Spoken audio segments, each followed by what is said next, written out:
to make $10 a week more doing something that you don't feel good about compared to something you'd feel good about, make the change.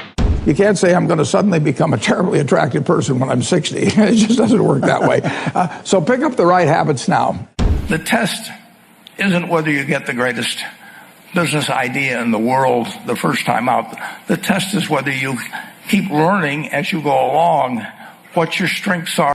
Hello subscribers, welcome back to another video. I hope that you're enjoying this beautiful sunny Sunday and try to be the best version of yourself in your life. I hope that you're enjoying and that you have a good time, so I hope that you try to learn about yourself and try to be the best version of yourself. So today we will try to spread a little bit advice from one of the best in the world. So we will take a quick look at Warren Buffett 5 simple rules for life and for success. Enjoy. I would like to tell you of 2 women that each sold a business to Berkshire Hathaway, to me actually, for many millions of dollars. Both of them started with $2,500. By coincidence, it was the exact same amount. It was everything they had in the world. And one of them was a woman who landed in Seattle in 1917, couldn't speak a word of English, had a tag around her neck. The tag said, Fort Dodge, Iowa. The Red Cross got her to Fort Dodge, where she was reunited with her husband who had come to the country a couple of years earlier. And she lived in Fort Dodge for 2 years, and as she put it, she felt like a dummy. She couldn't pick up the language. She couldn't learn a word. And so she and her husband decided to move to Omaha. So they came to Omaha in 1919, and there she found a small colony of Russian Jews, so she started feeling more at home. And then as her oldest daughter went to school, she would come home, this daughter, Frances, and she would teach her mother the words she'd learned in school that day. And this woman, Rose Blumpkin, spent 20 years saving money, bringing first her siblings over, her mother and father, $50 at a time. She sold used clothing to do it. She had 4 children during this period. And by 1937, after 20 years, she'd saved $2,500. She went to Chicago and she bought what she could of furniture. Her dream had always been to open a furniture store. And this woman who had never gone to school one day in her life, with $2,500, but with the same spirit that the people in this room had about having a dream and working to accomplish that dream, she built a business which she sold to me in 1983 for $60 million approximately, and which did $1.5 billion worth of business last year. The 4th generation is working in that business. This woman, Rose Blumpkin, she worked for me until she was 103. And then she retired and she died the next year, which is a lesson to all of Berkshire's managers that premature retirement, you can't tell what's going to happen. But Mrs. B, with her $2,500, one further fact about her, she could not read or write.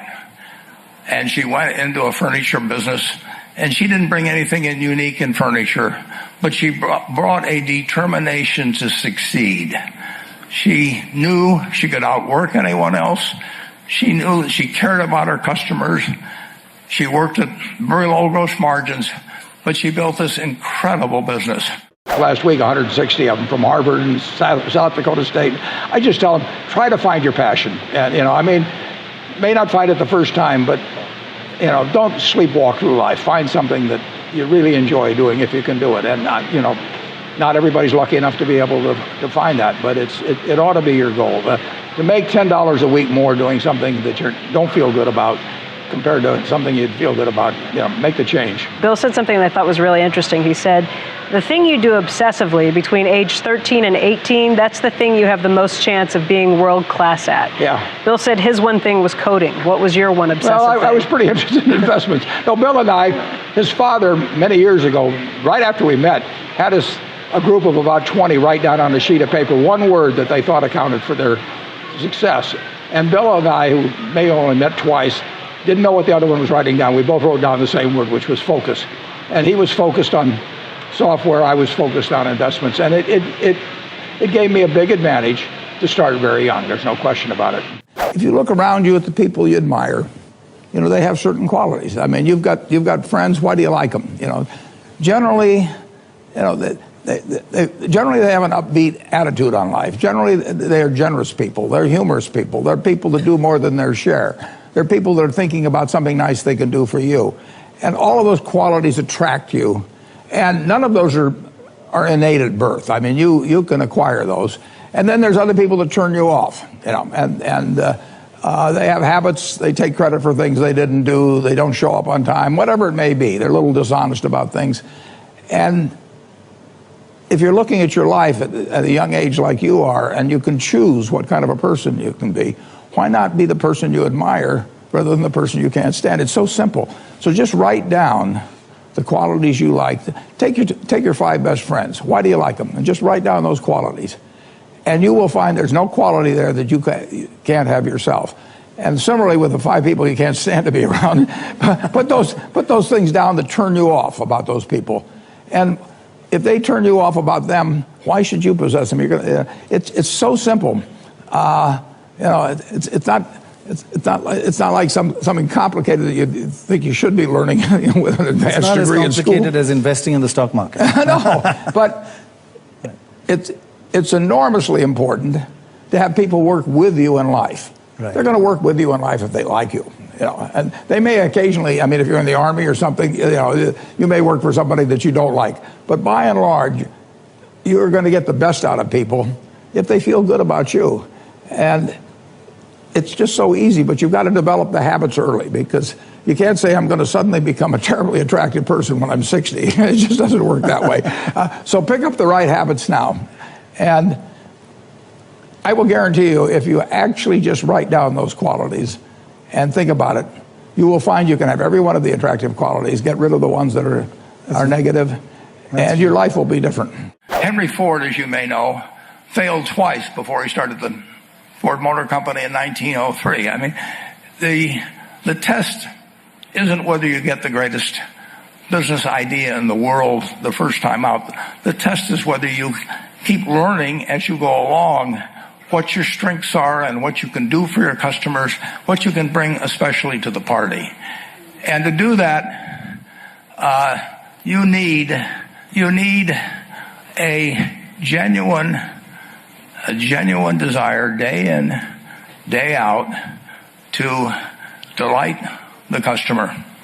I've never seen a business, and I've seen a lot of businesses, but I've never seen one that delights the customer that doesn't succeed. I mean, what you want is that customer the next day when they think, do I want to rent a car or do I want to buy some furniture? What goes through their mind? It's the place where they've had a great experience.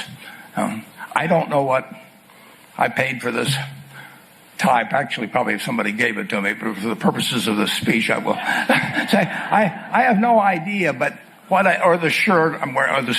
But I do know, I will remember how I was treated when I bought it. I mean, you long forget about the price, but you never forget whether you had a good experience or a poor experience with the purchase experience.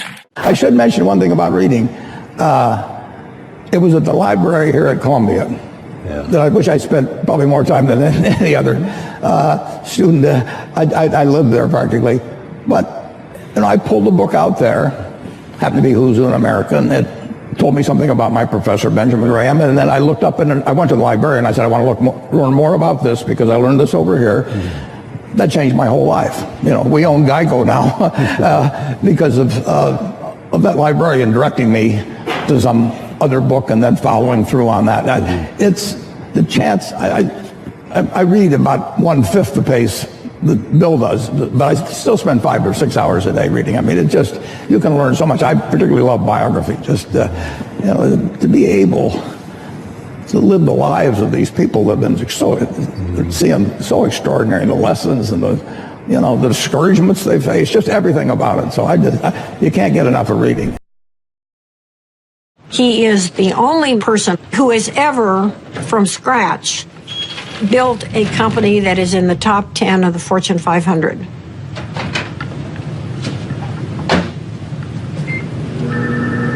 Berkshire Hathaway. Fine, thank you. Well, Berkshire is a holding company of sorts.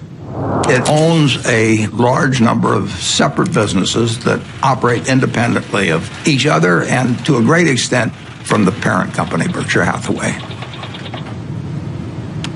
Well, gold's been red hot. My favorite green gold. So strong. All right. Well, we're going to get more from you in a second. We have maybe 70, maybe 80 businesses, and we ask them to behave in a way that doesn't hurt our reputation at Berkshire Hathaway, but they run their own lives. Other people do most of the decorating of the office, so various things come in. Originally, when I moved in 1962, you can see this. I went down to the South Omaha Library, and I think for $1, I got 7 copies of old New York Times from big times like the Panic of 1907. This is one, 1929, obviously. But I wanted to put on the walls days of extreme panic in Wall Street, just as a reminder that anything can happen in this world. I mean, it's instructive art, you can call it. Hello, subscribe and welcome back. So that was 5 simple rules from Warren Buffett. I hope that you're enjoying. Leave the comment below if you find value in this video. Also give me one big smash on the like button and also subscribe to this channel. So for now I thank you for watching. I hope that you're enjoying, and as always I have you a very good rest of the day. Enjoy.